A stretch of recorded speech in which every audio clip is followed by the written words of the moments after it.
Welcome back to the show. Many thanks for staying with us. Now, you can call it a luta continua, but one thing that is certain is that many Togolese, particularly those opposed to the government of President Faure Gnassingbé, are not backing down on their demands for the constitution to be amended to prevent his family's continued stay in power.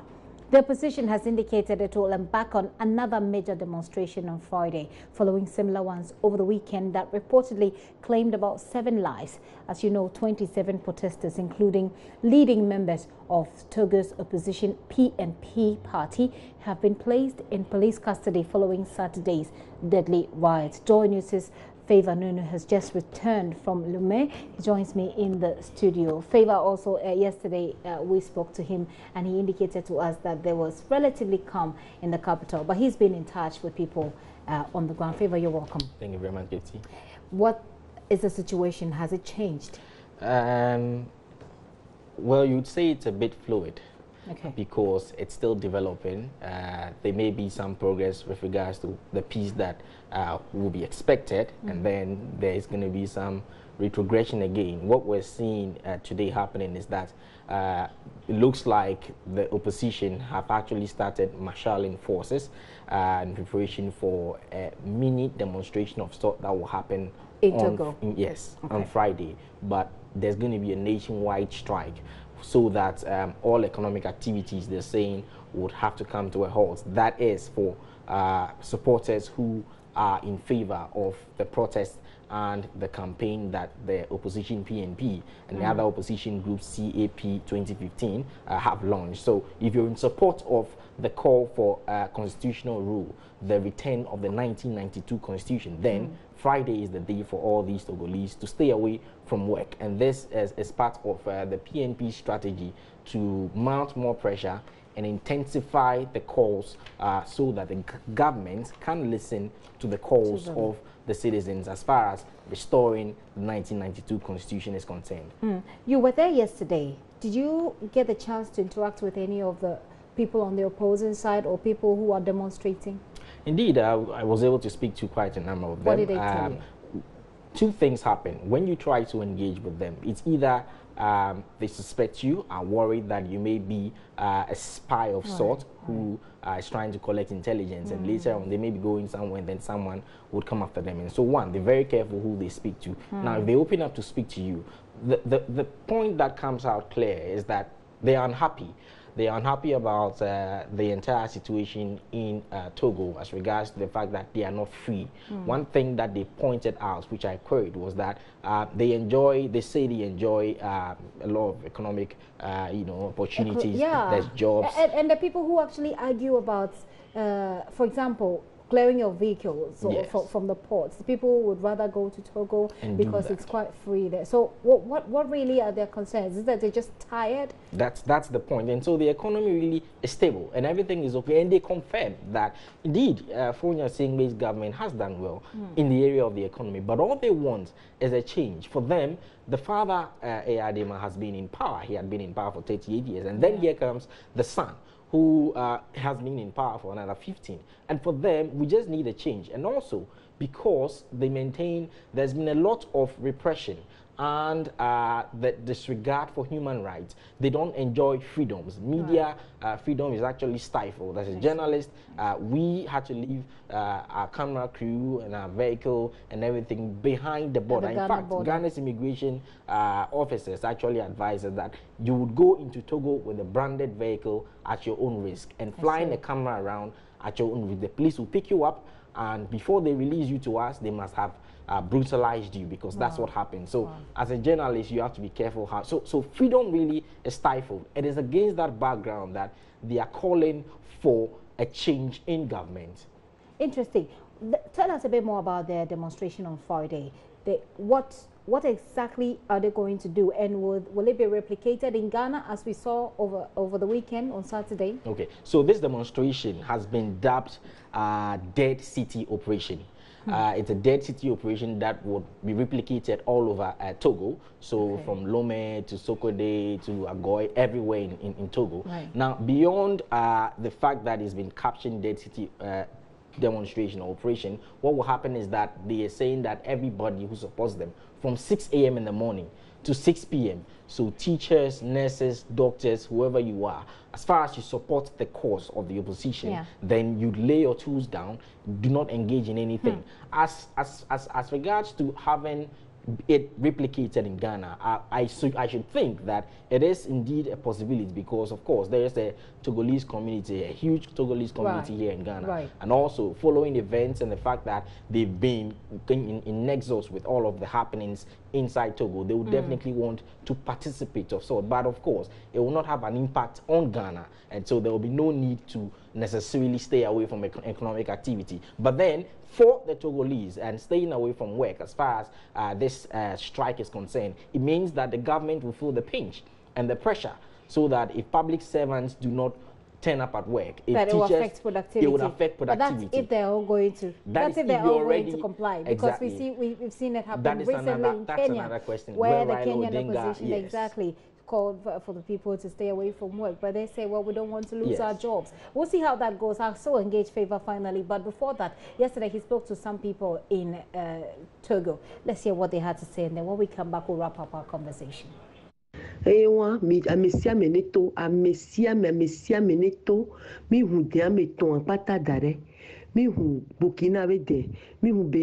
Everyone should come on board. All the 3 borders have been opened. Burkina, Benin, and Ghana borders have been opened. Everyone should come out of their homes. If you are not strong and fit, move out of Togo to Ghana. There is no time to waste. Pregnant women and children should all come out of their homes. Not everyone can fight this battle. Be wise and move out of Togo.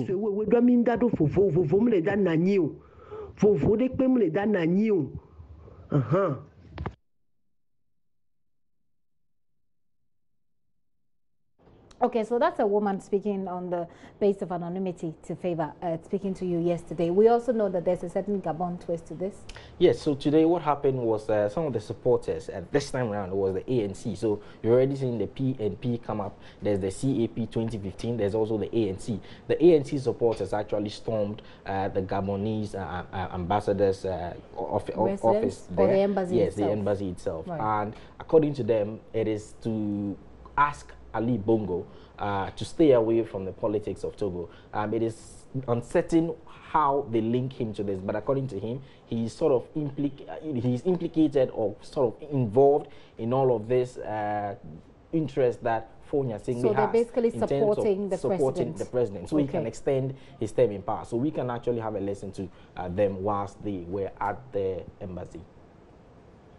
Ambassade 2001, ambassade le Gabon. Ouais, on est à l'ambassade du Gabon. En ce moment, nous apprêtons. We are here currently at the Gabon embassy, and we are preparing to vandalize the embassy. Ambassade 2001, parce que Ali Bongo Kufora, Américain Oni,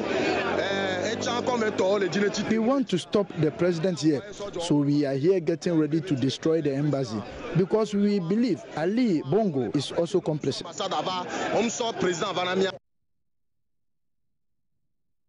So you basically say, well, you heard what he had to say, that he hardly goes. They think that he must be. Yeah. Well, let me just announce that we have on the telephone line a reporter from Togo. Is with a TV2 in Lomé, Togo. Lovino Roja will be speaking to him, to her. As you know, is it him or her? It's a him. Very well. Well, the name sounds like a she. But thank you very much for your time here on the show. Let me engage you quickly before I bring Favor in once more. What is the situation at the moment? Those who were arrested, have they been freed? Yeah, hello? Yes, what is the situation at the moment?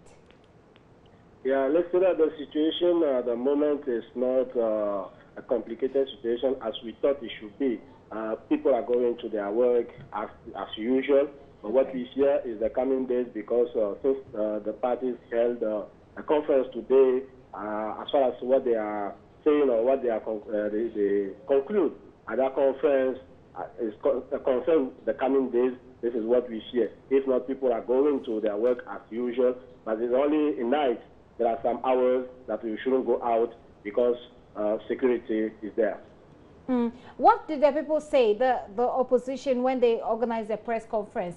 Has the government... Yeah, please, go ahead, please. For the conference they held today, what we hear is that Friday, they are calling for no work. Everybody should stay at home. Whether you are a businessman, you are a Z-man, whatever you do, they are calling for all the whole Togo to stay at home, not to go to work. And for them, it's high time they put their force together to oblige the government to accept or do what they are asking. Has the government spoken about this situation? Here in Ghana, we've been trying to get the Togolese embassy to speak, but they have not been speaking at all. What is the government saying about this situation? For the moment, exactly from the government, we don't hear anything at all. There's nothing they say. The information they just gave is about Saturday when they held the work, and let me say everything that happened, that people are injured or those who were killed. But the government exactly talk about weapons civils took from the First Army, and those police stations that were burned. It's only the police officer came to the national TV to make the point. But exactly from the civil, the society, what happened, they didn't talk about it. And now this is what we hear. Because informations are a little bit confused.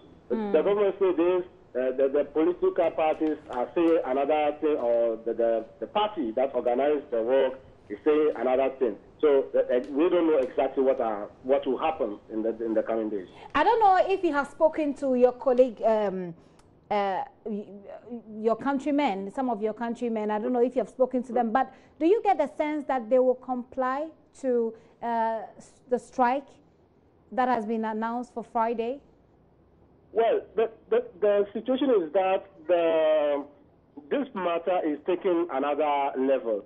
Okay. In fact, when it becomes a tribal matter, or let's say, I don't know, it's not also racism, but on tribal matter, this is where it confuses, because when the party organizes something, and we see that, okay, those who are organizing the thing are from my country or from my village, okay, let me join them. Some do not exactly, they do not understand exactly what they are claiming. But it's just because, okay, this is our friends, or it's our brothers, the persons of our village that are organizing this thing, okay, let's join them. This is where it gets a little confused. It's a bit confused. The government is not speaking. The opposition are saying one thing, and people believe another thing. So it's certainly something that's confusing. But I asked the previous... Let's say that also, that political party organizing this working, in fact, they say that they are not looking for the presidency. He don't want to become a president, but only that he is asking the government to come back to the reform of 1992, which claims or explains that they should get, the diaspora right to vote, diaspora right to vote, and the two-round election. This is what they are asking.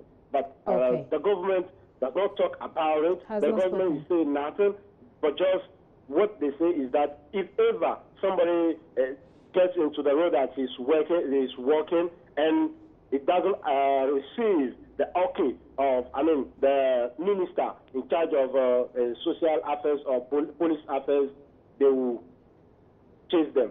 I see. Those who are arrested, the opposition members who were arrested on Saturday, have they been released? Yes, not yet. Not yet? Yeah. Is there any information? Is the police telling the people anything about why they're still keeping them? For the moment, only the police is doing is that to see exactly those who took weapons from armed forces, and where they keep their weapons and how they will do to collect it. So investigations are on to exactly make the point. But for those who are arrested, they do not say anything at all about it. This is the reason why for we journalists, we shouldn't say yes or no. Yes or those who are arrested are released or not yet. Because when you see even those who are dead, but from the political party, we hear they say 7. But from the government, we hear they say 2. So what is the exact, because it's not only in Lomé, it's this working held in, let's say, some regions of Togo. So how do not allow, media to cover exactly what I was going to ask. As it asks, it's a little bit confused to make the point. So journalists like yourself are not allowed to cover everything. You are restricted. Of course. Okay. We'll say a very big thanks to you. We might have to come back to you when there's any new development. But Mr. Roger, thank you very much for your time. Roger, what's the name? Loveno Roger is with TV2. Thank you very much for that quick update there. Well, let's get a bit more analysis on this story. Emmanuel K. Bensa is an ECOWAS and AU policy analyst. He also joins me for a very quick one. Mr. Bensa, thank you very much for your time here on the show. Thank you. What do you make of what is happening? Or better still, what does ECOWAS make of what is happening?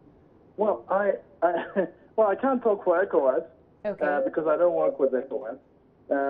But I've been very surprised about the way in which a statement has yet to be issued from ECOWAS. And I did say in an earlier interview on another platform that, it's important that ECOWAS does its very best to get a statement out, whilst we may understand that just like in the Gambia, the statements were joint statements, ECOWAS, United Nations Office on West Africa and Sahel, UNOWAS, and the African Union. I would like to think that the same applies in this case as well, that it wouldn't just be an ECOWAS statement on what is happening in Togo, especially because Yassine is ECOWAS chair. It's complicating the super little, but it's important that the world finds out exactly what is happening from the government. And for me, that's a bit of a worry. My sources at the African Union, Peace and Security Department, and so on, tell me that one of the reasons why is most likely that we have yet to hear anything from Togo is that Togo, apart from the fact that Togo is ECOWAS chair, as we know, Togo is also a member of the Peace and Security Council of the African Union. A statement, obviously, from the Peace and Security Department of the African Union would obviously include Togolese officials. So that is also a dicey situation. Okay. So I'd like to think that the United Nations Office on West Africa and Sahel, headed by Ibn Chambers, it's probably the one that is the most neutral in this case, because that specific office based in Dakar is supposed to offer good offices and be able to tell the regional government as it is what is happening and what they need to do. It did it in Burkina Faso. It's done it elsewhere in the sub-region. So I'm surprised that we have yet to even get a statement from the United Nations Office on West Africa and Sahel itself as well. So we are playing the wait-and-see game. These are unprecedented times. Right. In my view, because never in the history, in my analysis of the history, has a statement taken this long to develop, even from the UN and even from the African Union on the situation of it. Because the African Union was quick to issue a statement, even on Barcelona. Can you imagine? On their website, they have a solidarity statement on Barcelona. But they have yet to speak about what's happening in Togo, which should probably concern them more. Thank you very much, Emmanuel, for your time. Emmanuel Bensa is a policy analyst, ECOWAS AU policy analyst there, helping us to make sense of that. Favor, let's wrap up our conversation with you. Just in the meantime, just so you know, by the way, the Ghana Foreign Affairs has yet to make any comments. They are not in the available for any comments at the moment. Favor, what more can you tell us since you've been there? Well, as it stands now, one thing that has come out clear is that most of these citizens are asking or looking forward to, as we discussed, for the AU, the ECOWAS sub-regional members and all other international bodies who are concerned to come in. For them, we're in an age or an era where democracy has come to stay. And so, to a very large extent, you cannot have a system where it portends or pretends to be a democracy and yet it is not. Let's install democratic rule and let's allow that to play out. And that's what they're calling for. They're calling for. They're yet to hear from France. They're yet to hear from ECOWAS, amongst other things. If that happens, it would add some impetus to their campaign back in Togo. All right. Thank you very much, Favor. Favor Nunu there. He's been to the war front. Not really. And he's bringing us information from Togo, where he was yesterday, covering what the situation there is at the moment. Well, let's hear now from Kafui Modeshi, is the Chief Revenue Officer of SEPS at the Aflao border. She's also been speaking on the matter. The disturbances occurred on Saturday, but for now, the situation at the Aflao border is calm. We are going about our duties as normal and collecting revenue for the state. From my information from the other stations under my command show that the situation there at all the stations is also calm, and people are going about their normal businesses. So my appeal to the business community is that the border is calm. Togo, Lume is calm at the moment, and we are hoping that they will come to do business with us as usual, so that we can continue to collect the necessary revenue for government, for national development. From my observation, traffic flow is normal as usual. There is nothing unusual, going on at the Aflao border itself. And the other places under your control are? They are also calm from the information that I've gathered. As I mentioned earlier, Aflao border and the stations under my command are calm.